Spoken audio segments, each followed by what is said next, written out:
crowned by the king. He making connections, he building his team, connecting the dreams. Lock in on the vision, gotta believe. Be about his business and you'll receive.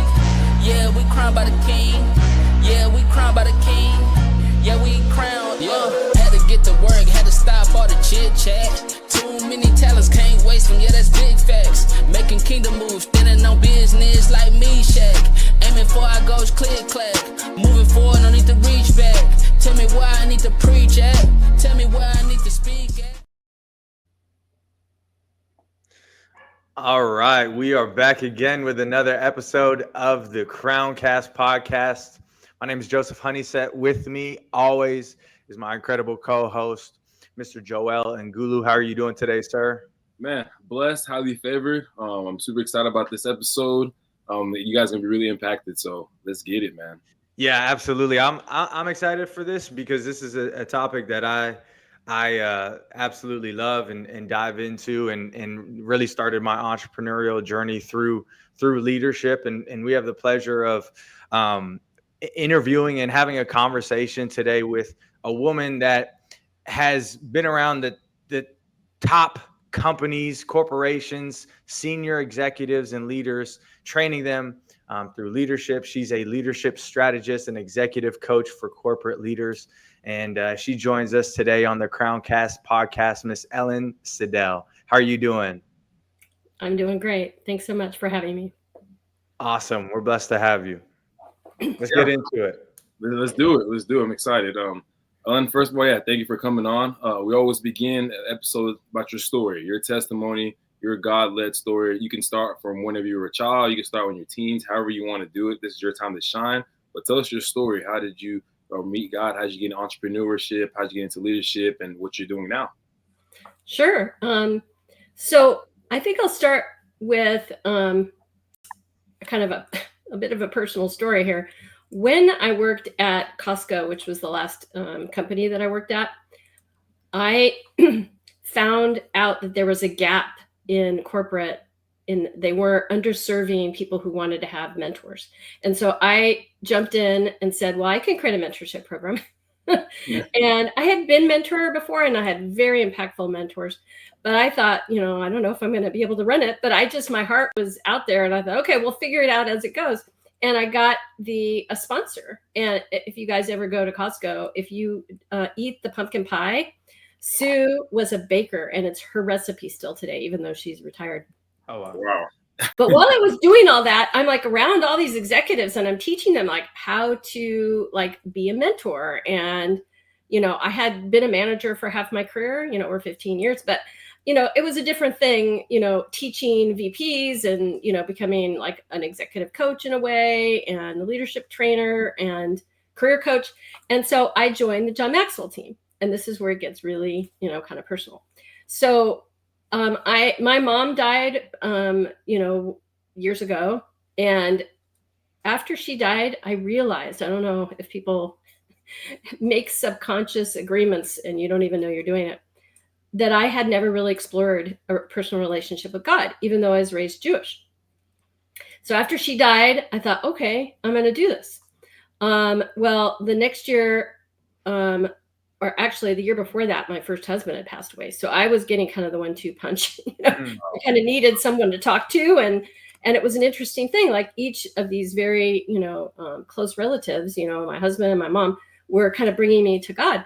And then I am at Costco, and I hadn't pursued it as much as, perhaps I could have. But I thought, okay, I need a coach. I need a mentor. And John Maxwell, who's a former pastor and has written like over 80 books, maybe 100 now on leadership, had formed a coaching community. And so I went to, they were called IMCs. And I went to one year, and it was right after my dad died. And yet again, my dad is dying. I'm having this like deathbed conversation with him, which was the most sort of miraculous. I'll tell you what happened. It was, hopefully your audience will understand my heart. I had kind of a challenging relationship with my dad. He was on the autism spectrum, but I didn't completely know that. So I'm like, okay, Dad, and he wasn't even verbal when I showed up. Like, I wasn't even sure if this was going to be a one-way conversation. So I said, you know, Dad, we've had some good times and bad times. And like the little kid in me said, I didn't always know you loved me. Mm-hmm. And he said, who would know? This is the first time he is like there. And I go, and I'm like deer in the headlights. I go, God? And he goes, yes.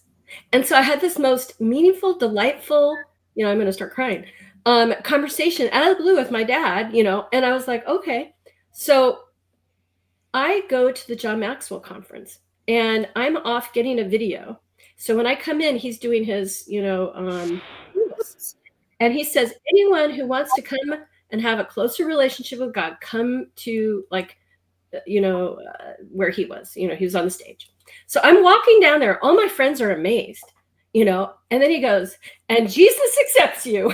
And I went, in my Jewish kind of tone, you can never have too much God and Jesus, in your life.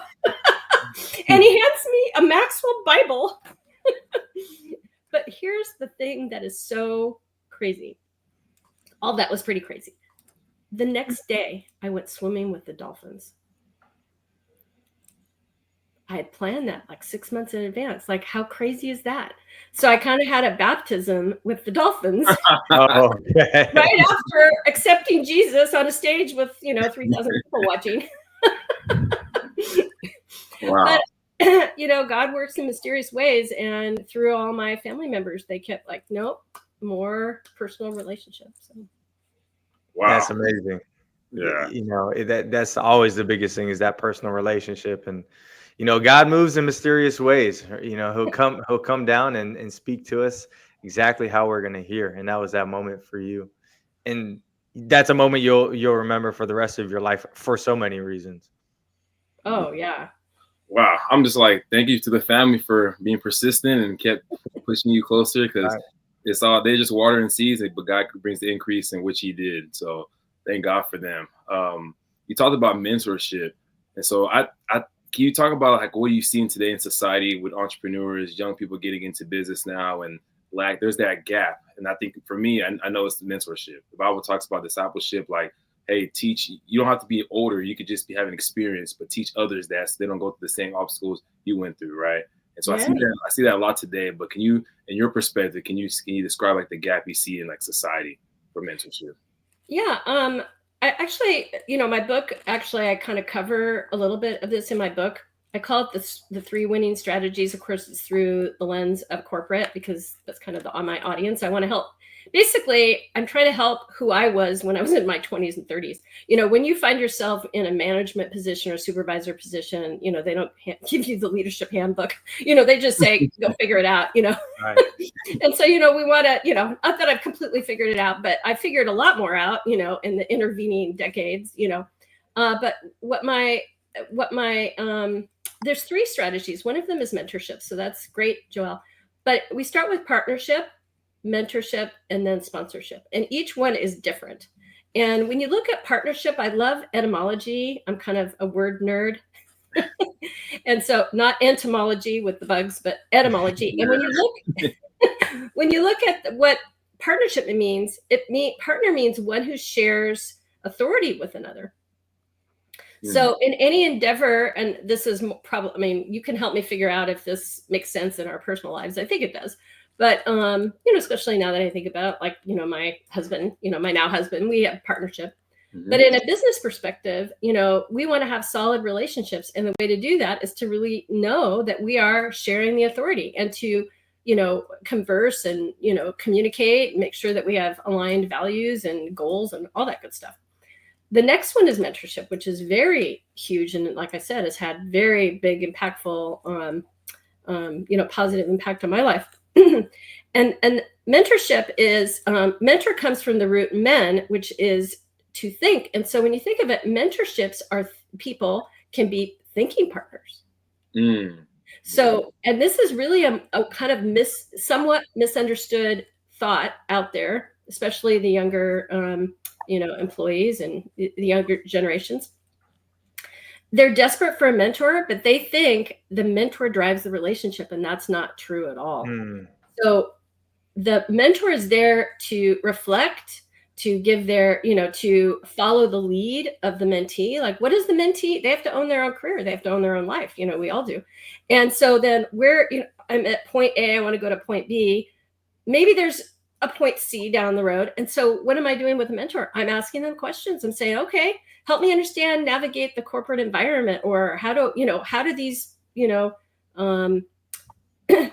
does one, get promoted? What kind of skills, are needed in this company? How did you do it? And that's like the perfect question for a mentor, because mentors love to share their own experiences, don't we all? Here you guys are interviewing me, so thank you. So that's a little taste of mentorship. And then sponsorship, though, is kind of the killer app, honestly. And I'm definitely not the generation that would normally say that. But a sponsor is someone who is in a room putting their political capital on the line on your behalf. What does that mean? That means and it means etymology-wise, a surety or a guarantee. So they know enough about you to say, either promote her or him, or give them stretch assignments so they can prove themselves ready, or give them a broader group of people that they can prove themselves to, whether that could be in their existing role. And so that's kind of what a sponsor is. And sponsors are very, very, very important to people who, if they want to get the visibility in corporations, because there's obviously more people in the lower rungs than there are in the senior rungs. And so you have to have the visibility in order to be even seen that you have the competence and the, energy, to, do a good job. That's super interesting. I was in the military. I was in the Air Force for 6 years, and I was doing a lot of sponsoring.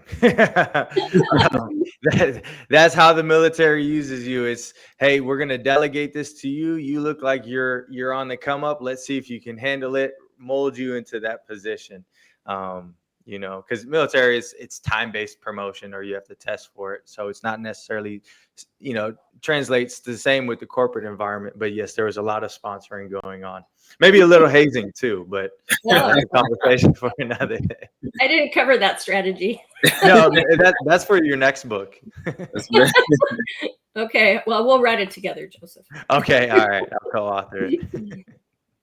No, I love that. You mentioned the fact that you built a business to help people that were like you when you were climbing that corporate ladder. Explain to us in the audience. I'm curious as what Ellin back then was like. Whoa. So I think you maybe are getting a little bit of sense of my humor. So I think it's really funny because have you guys ever just imagine this math problem. So the numerator is how much awareness I have of everything there is to be aware of. Okay. So let's say the universe is 100 and then I know 90%.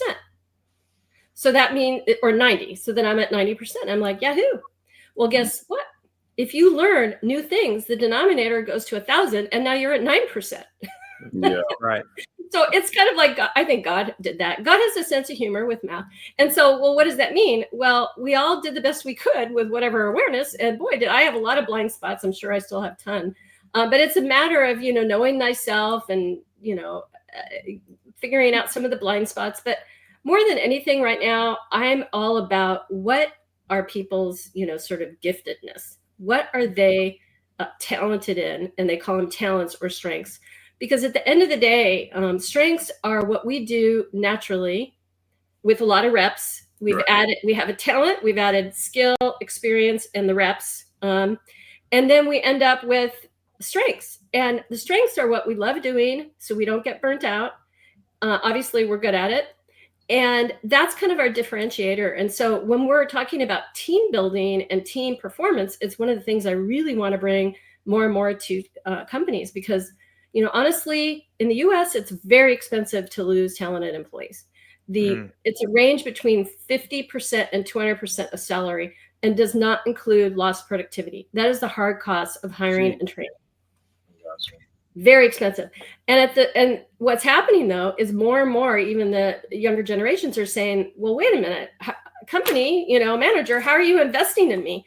And so the old Ellin wasn't as aware of her blind spots. She was doing the best she could, and didn't also have all these different certifications. So I wasn't looking at it from a point of view of behavior science, their influence principles. That's what my book's all about.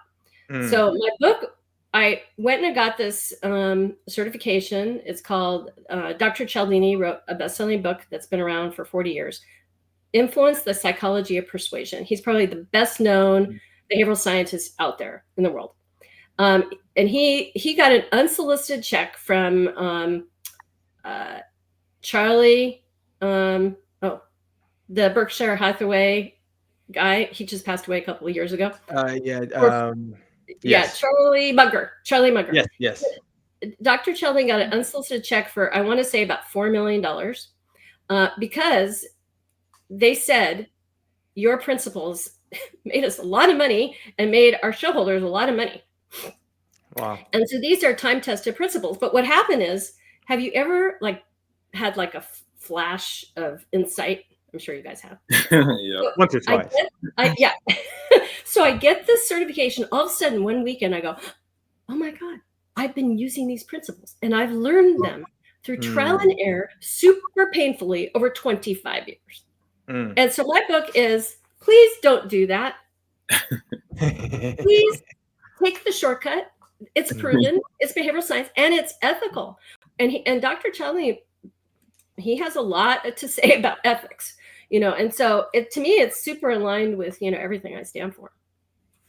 No, that's a great explanation to my question. The only thing is you lost me at numerator. That's the only thing. I'm not a math guy. Okay. How about this? Can you tell us a story of your biggest learning lesson, something that you were super excited about and you were pushing, and for some reason it didn't work out the way you thought it was going to be, but you learned something about yourself through that. In your 20s, you kind of talk about that. Can you give us one specific story? You're like, I'm never going through that again. I want to learn that specific thing, and I want to teach people about what happened to me so they don't do that. Something more specific. Okay, well, hopefully this will work. I learned something, but it wasn't through necessarily a failure on my side. But at 39, I got cancer. 3 years later, breast cancer. Caught really early. 3 years later, I got breast cancer. Caught really early. And then about 4 years later, I got breast cancer. So I'm in corporate. I had been a manager. I was working at a high-tech company, just put more hours. That's what you had to do when you're a manager. And I thought, okay, I kept thinking you guys are too young. But in the original 70s Batman show, they had the little bat phone. Yeah, I know what you're talking about. I felt like God kept ringing the bat phone, and I answered, yes, God, I will change my lifestyle. Okay. And then 3 years later, same call. So by the fourth call, I thought, okay. So I off-ramped out of management in high tech, and I on-ramped into a whole new career, which was IT as an individual contributor. So I'm the sole breadwinner. My husband decided to raise the kids at home, so he was the one doing all that. And it was a little bit scary because it was a big, career change for me. But what I learned was to be thankful for cancer. Isn't that crazy? And yeah, it was crazy. And it led to a really cool, rest of my story, which I'll let you guys know briefly, because I'm a storyteller, so I might be too long. But what happened was I ended up at this point where I was like, okay, I'm stuck. What do I do? And I ended up with a mentor, and he's like, Ellin, you need to enter in this video contest. And I'm like, what? Okay. I had dabbled for a little bit while working in high tech as a hypnotherapist. And he's like, yes, enter into this video contest, which I did. And I won second prize. And what I won as second prize was the ability to cut a 30-second ad in the Seattle market for early detection saved my life. And if you think doing a podcast is hard, try figuring out what you're going to say in 30 seconds. Yeah, that's improv. Distill. And really my message was that, isn't it, some people say that you change every cell in your body every 7 years. Isn't it true that you're so much more powerful and dynamic than that static picture? I kept feeling like that C on my forehead and the picture with the cancer. And I'm like, I had to literally make me bigger. Like, does that make sense? Like I had this like big C and I'm little, kind of as a picture in my subconscious. But Right. so what did that do? That made me realize I had to get over being embarrassed, because I'm very much an outgoing person. But sometimes when I was in childhood, I had some embarrassing moments, and that kept me stuck. And it's not who I really am at my core. So through the cancer and not listening to the bat phone and having a mentor that told me to do a video. And then I cut a video, and I was like, the video was shown in the Seattle market when Dr. Oz and the doctors, like 80,000 people could have seen it. And so that was kind of exciting. And I got out of my own way. And because I had done all that work, when the opportunity came at Costco to say, I can run a Mentee ring program, I had the confidence. I had already gone through all that learning and that growth. So yeah, it's amazing what action will do for you, right? Like whether you're forced into doing something or you build yourself up to actually do it, like you lift the lid, right? John Maxwell talks about lifting the lid in leadership, but we lift the lid in our own capacity all the time by just acting, right? And when you do it, you're like, oh my gosh, that wasn't even that bad, right? Like there's I don't know where this is from, but it's like fear. It stands for false evidence appearing real, right? Like most of the time it's just like a construction piece of paper wall that we think is just a huge thing. But if we do it, we get so much more out of it, which is absolutely amazing. So that's cool.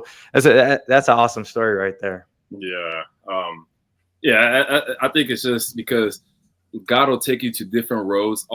Every journey you go through is to humble you, right? Everything you go through in life is all to humble you, to change your perspective. Like for me, I thought I was super everything and doing all these great things, but God kind of humbled me and showed me like, hey, you're not all there.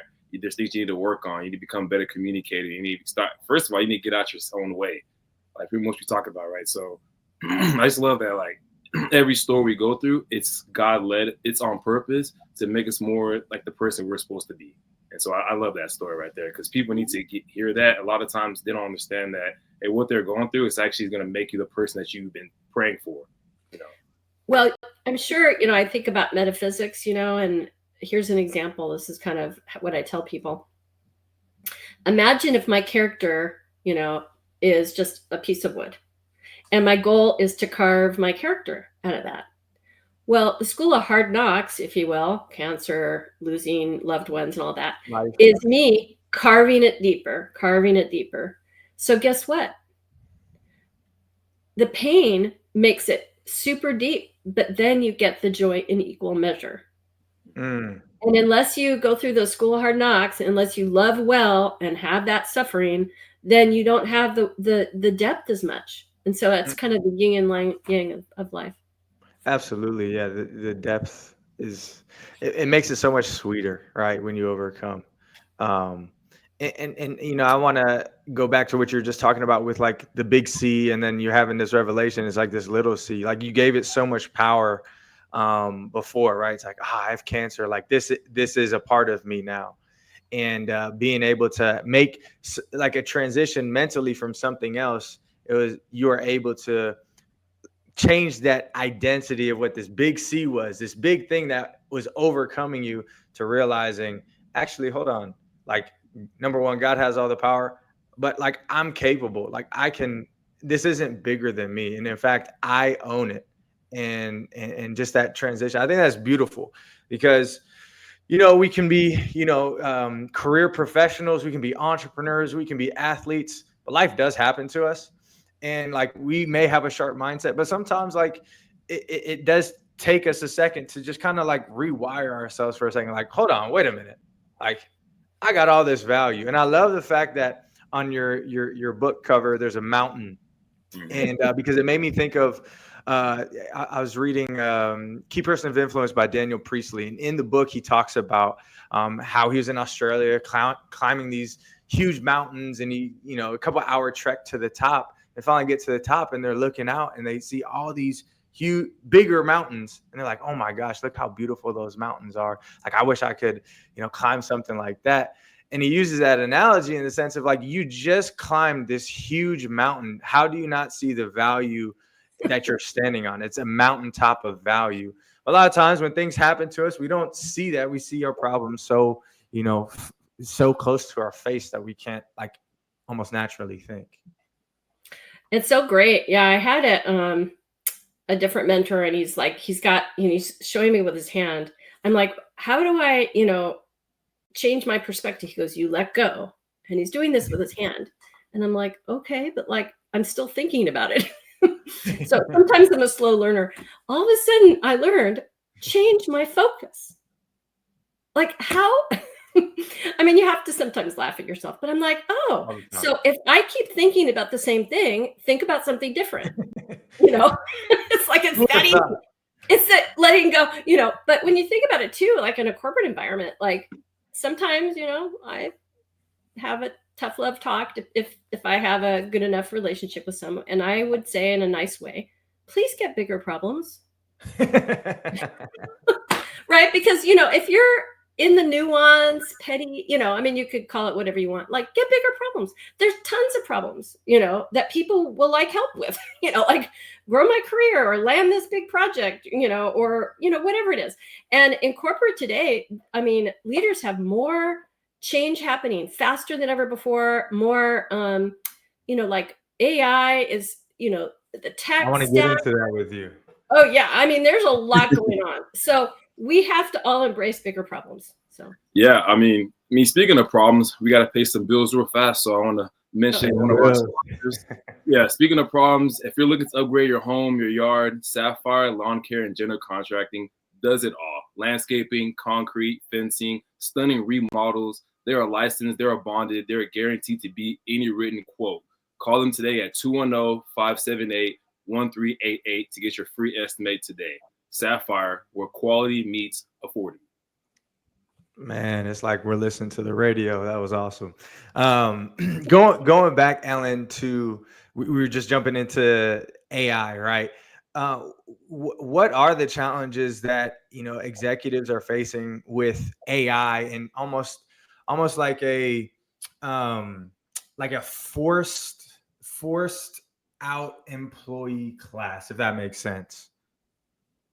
No, say it again. Yeah, I want to make sure. What are the challenges that executives are facing right now in the workplace with AI?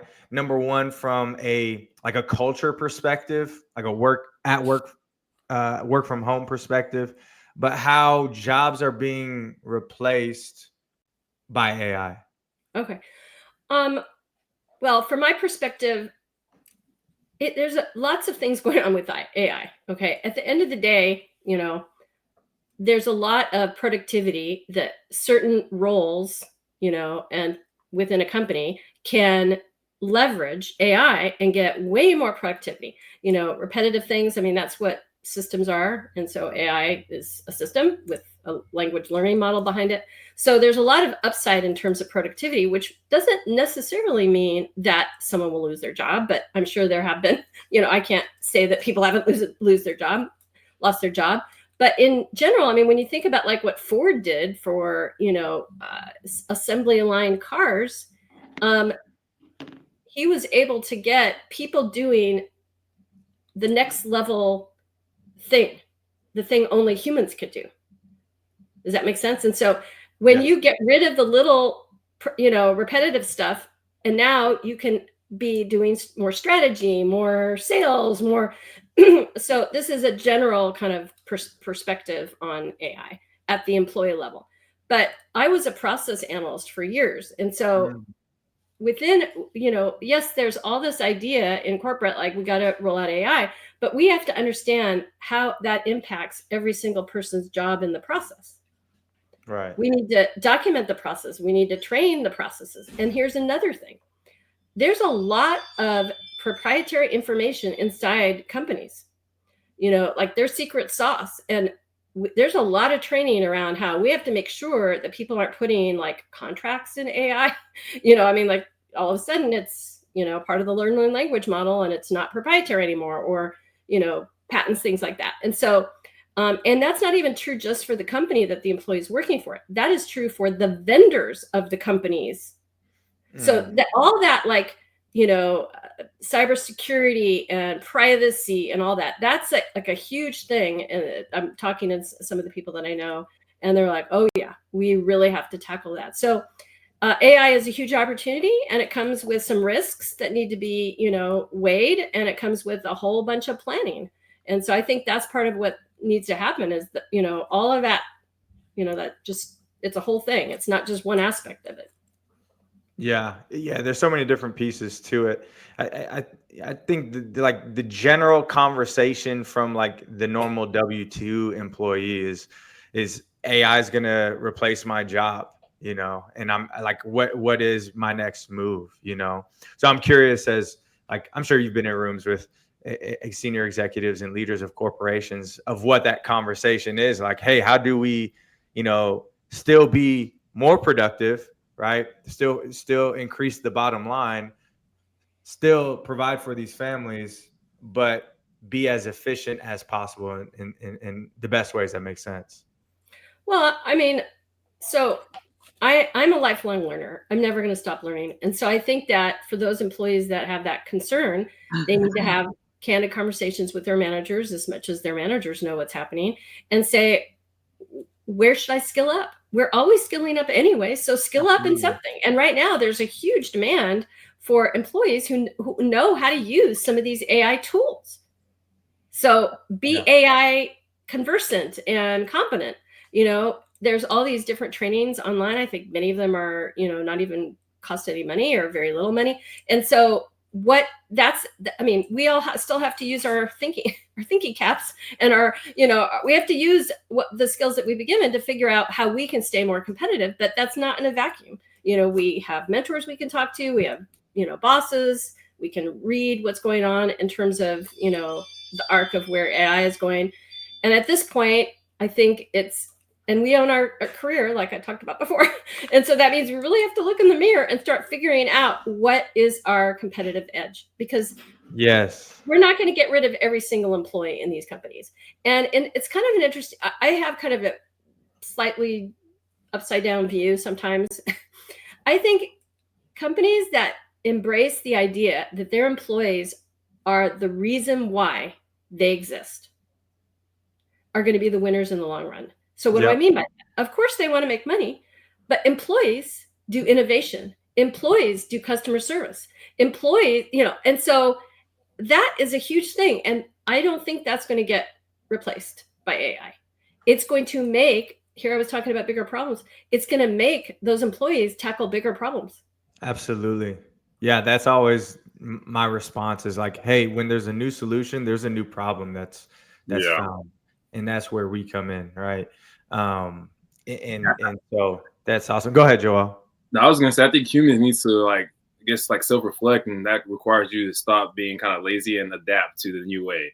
Like in the 90s and 80s, there wasn't internet. There's people doing business without the internet. As soon as the internet dropped, some people lost their jobs, but some people were more successful. Why? Because they saw the trend and they chose to self-reflect, and then they evolve with technology, because it's always going to keep going. AI now is going to speed things a lot faster. So if you're an employee, if you're a young adult, you probably should know how to use AI. If you're just saying like, oh, it's not for me, or you're going to be left back, So I think people need to do a lot of self-reflecting and evolve with technology. So that's my thing on AI. But what's some of the fears? I know the movies kind of talk about like Terminator and all that taking over, but what are some of your fears that you see with everything we're talking about? I know some people are like losing jobs, but what other things? What else do you see as far as the fear with AI from your perspective?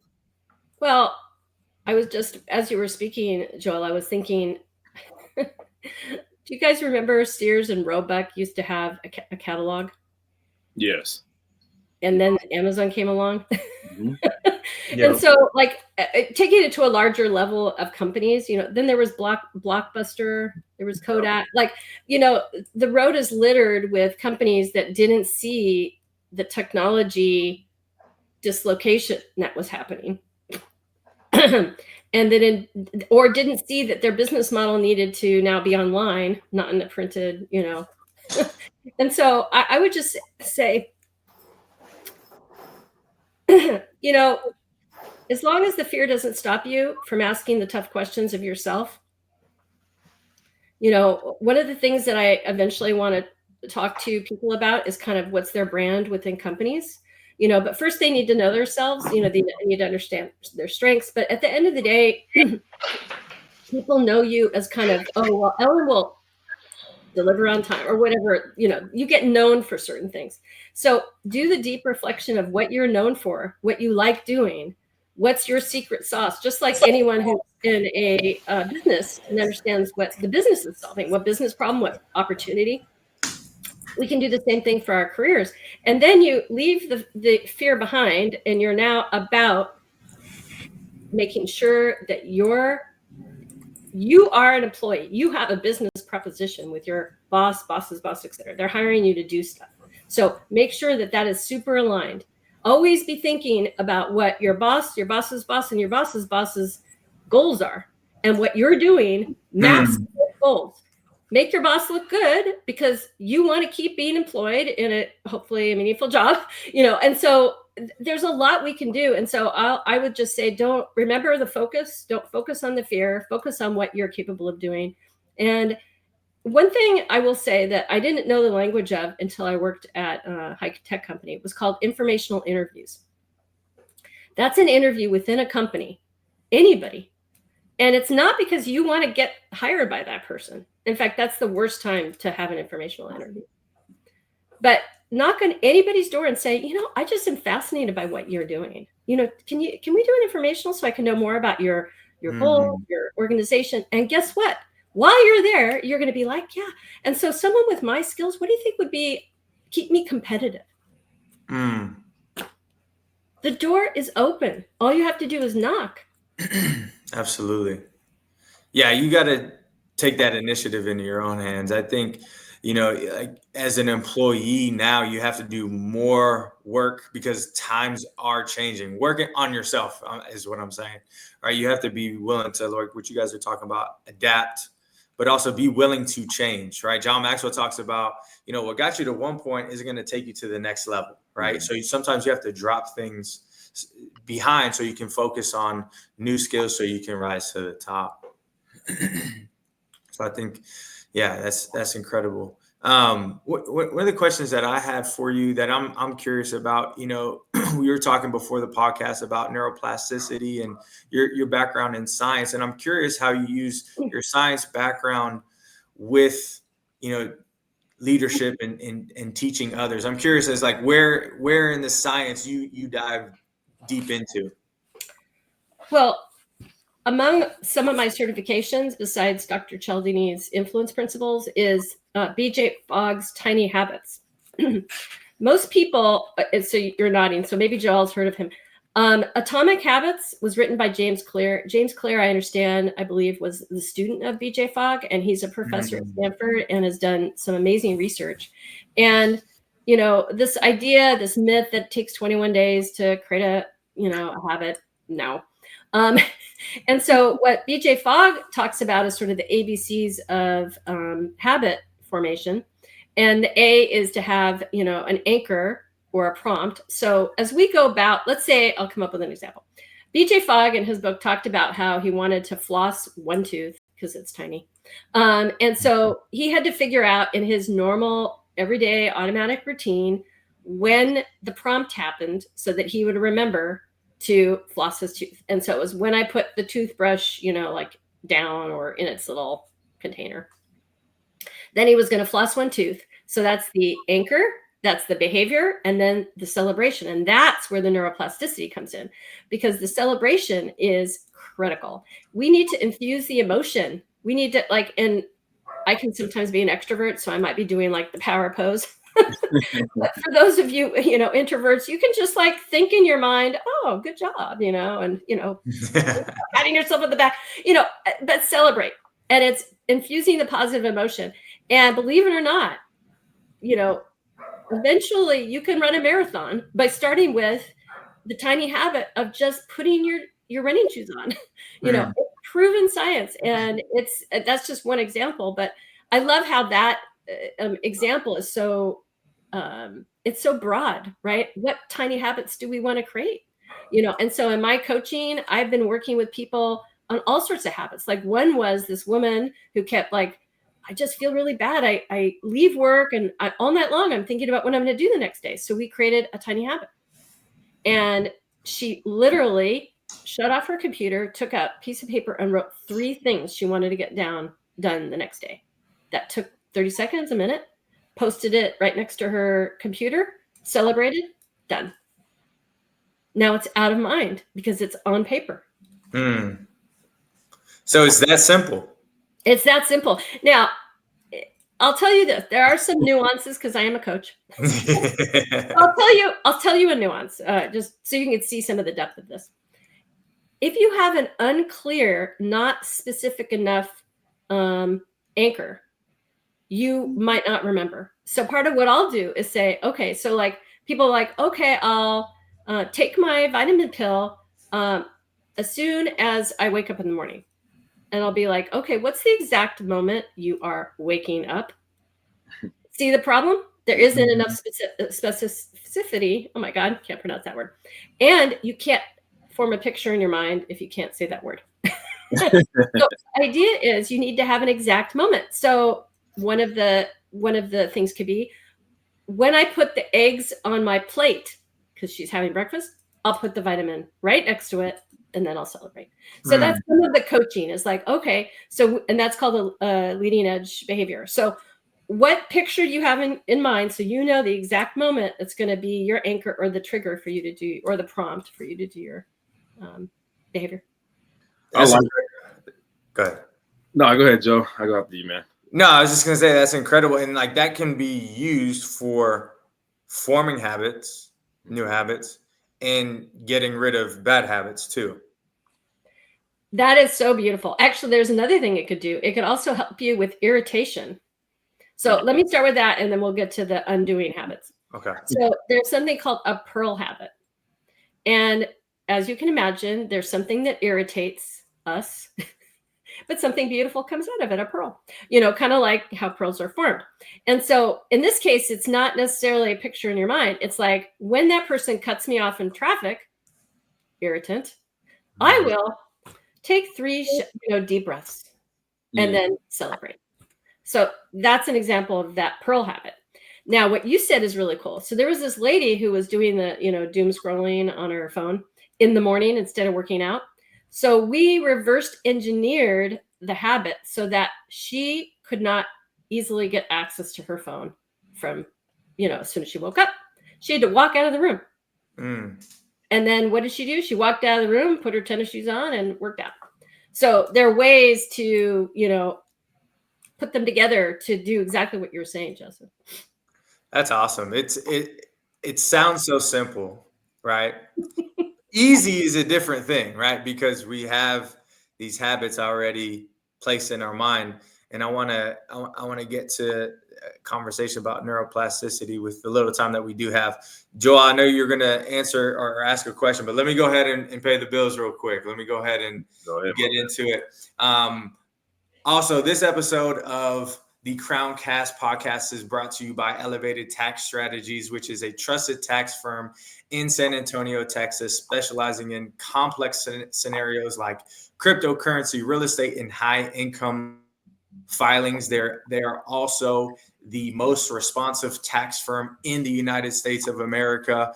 That is not their personal claim. That is an actual claim. Give them a call at 210-610-2727. Again, this is for Elevated Tax Strategies, 210-610-2727. Let's get back into it. Go ahead, Joel. No, I was going to comment because that's the whole point of self-reflecting. When you start journaling, you start understanding whenever you pray to God, God wants you to be specific. A lot of times Christians or people just like, hey, God, give me opportunity to become patient. Give me opportunity to become wealthy. But it's not really specific on what you're asking. And that's why people sometimes don't get an answer from God because it's not really specific. So I think that even our prayers to God is the same thing as breaking a habit or just trying to change our lifestyle. You got to start with the simple things. And that's what David was really successful in the Bible, because he was really content with those little things, and he celebrated his small wins. Joseph was in prison. What did he do? He thrived. He was like, you know what?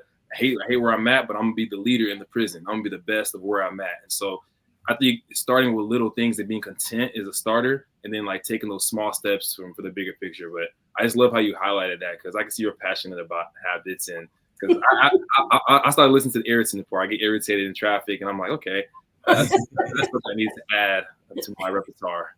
But yeah, that's all I had to say.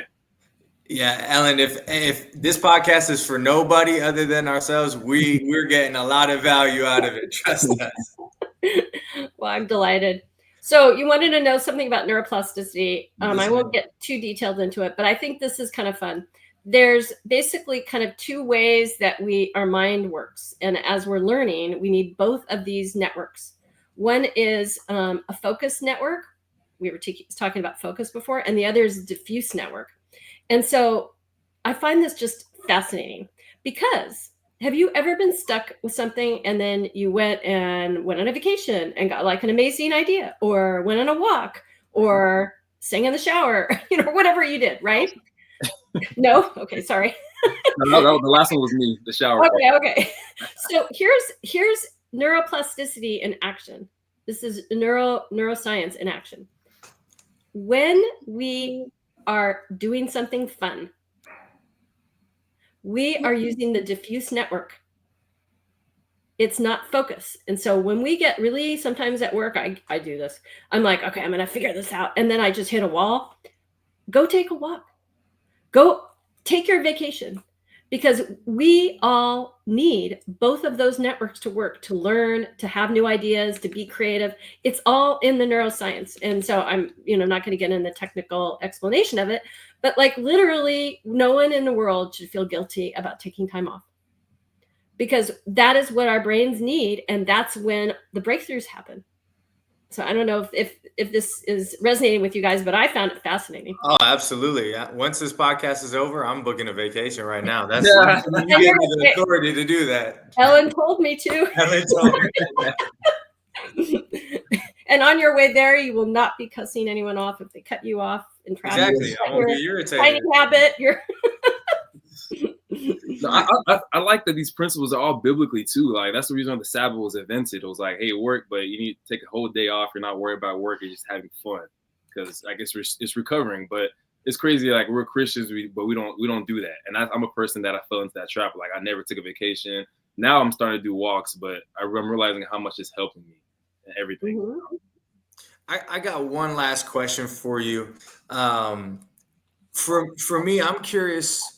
And I'm sure our audience is curious too about, you're working with high level leaders that have built, Fortune 500 companies. I was looking at your website, Nestlé, Microsoft, Costco, you had mentioned. And, those are staples in our American economic system.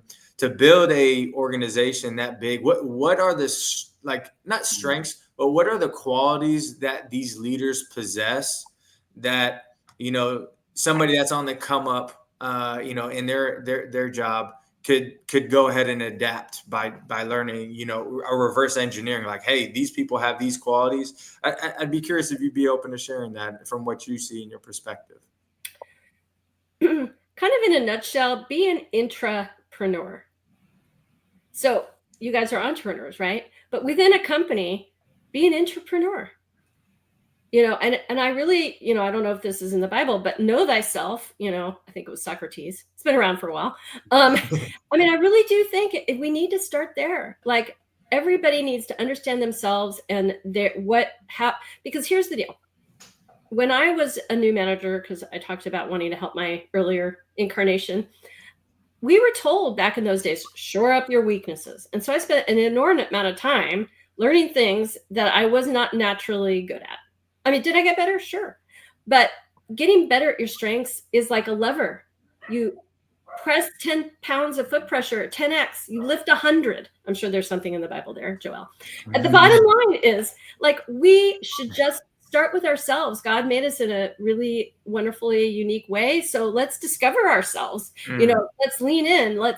And part of what I did when I was in the mentorship program was sort of like career coaching. I had people come up with their 3 to 7 kind of life or work stories, times where they hit it out of the ballpark. They were proud of themselves. They overcame, obstacles. And I had them like in this little format. What were the skills that they used?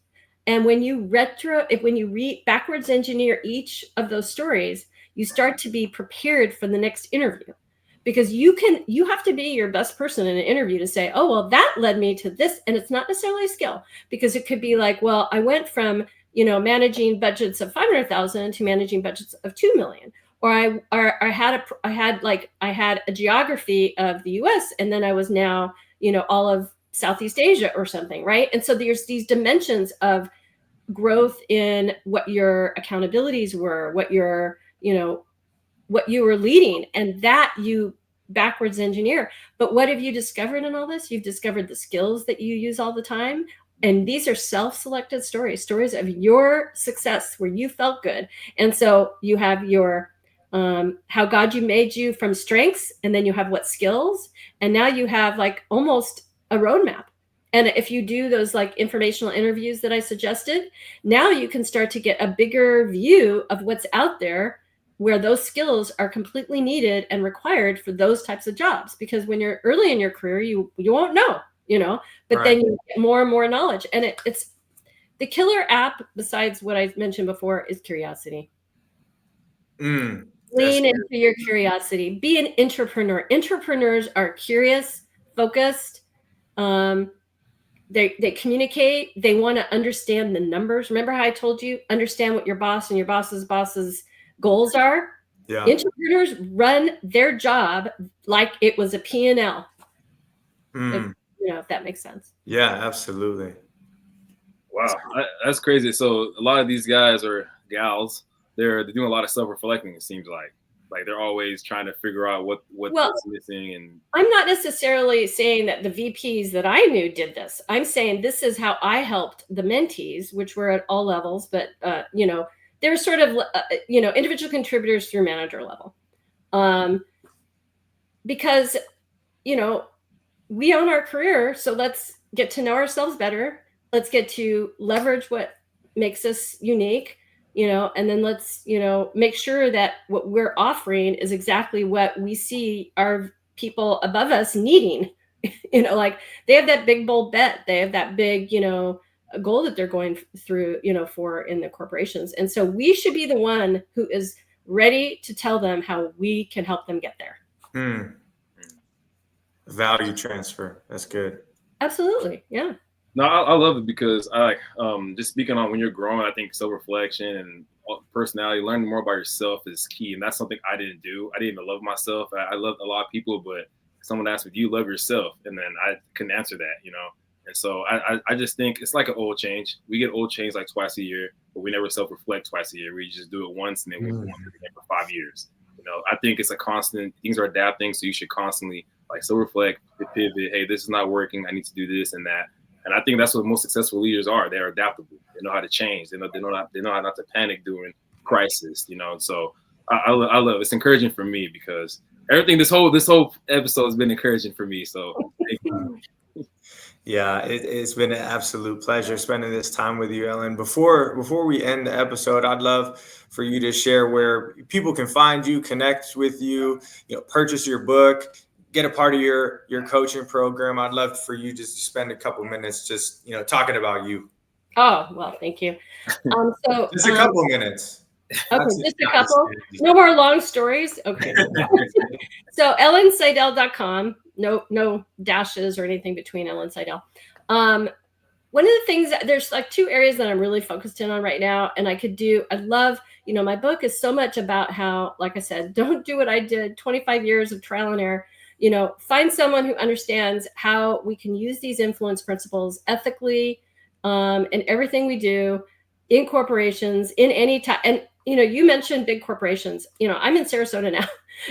I want to help everybody that I can in a local, or around the country. So it doesn't really matter. At the end of the day, if someone has a team, and they want to get the, either team bonding, team building, or team development done, then, I'd love, a chance to be able to help them. And two things: influencing without authority seems to be like a really good kind of skill that's needed right now in companies of all sizes. We've talked about how much change is happening. Well, when that change happens and we have a lot of people who don't have direct reports, you got to influence without authority. And so that's one of the things that I've been doing, whether it's coaching on that, keynote training, all sorts of things related to that. And then the other thing is around these strengths, because once we know those strengths, now we know what those levers are. And those end up being 2 different workshops, and those are for teams. One is a discovery workshop to understand, so everybody in the team can hear each other's strengths, which is awesome. Then team dynamics, because, people are people. And once they know a little bit about someone, they may be, oh, okay, so when you want more information, you're not just doing that to drive me crazy. You're doing that because you like a lot of information. Yeah. And so it becomes kind of, thank you for laughing. It's kind of like, oh, okay. So now team dynamics, there's some tension. Let's relieve the tension. Let's know that people are just being themselves. But once we all know that, then we can form, alliances in a team. Like, oh, you like to do research? Oh, you're the person to do research. I was in an IT area and the supply chain. And so the roles were enough that we could collaborate on projects. We didn't have to know exactly what we were doing to get to the goal. So in those types of roles, so much more collaboration, which makes the team stronger. And that's what I'm all about. And having fun at work. Absolutely. We spend a lot of time, doing what we're doing. Let's make it fun. So I'm a big proponent on that. Thank you for sharing. Definitely go ahead and connect with her. Like I said, we got so much value out of that. Or out of today. So if you don't mind, like I told you before we recorded, we always end with a prayer. If you go ahead and jump into that, we'd be honored to hear that. Oh, do you want me to lead it? Yeah. Yes, ma'am. Yes, ma'am. If you're not comfortable with it, I'll go ahead and take it. Well, I just haven't done that very much. Yeah, go for it, Joseph. I'm delegating. All right. There you go. Okay, good. I like it. All right. Dear God, thank you so much for today and the ability to have an incredible, impactful conversation, God. We pray just abundance, prosperity, and reflection for each and every single one of us, God. We're so grateful that you give us the power of free will and the ability to change and to step into our purpose and our dreams. Thank you for using us as vessels, God, as we go and we impact your kingdom. And we're grateful for today. So in Jesus' name, amen. Amen. All right, Miss Ellin, thank you so much for spending this time with us. It's been truly an honor. And everybody else, we'll see you next episode of the Crown Cast podcast.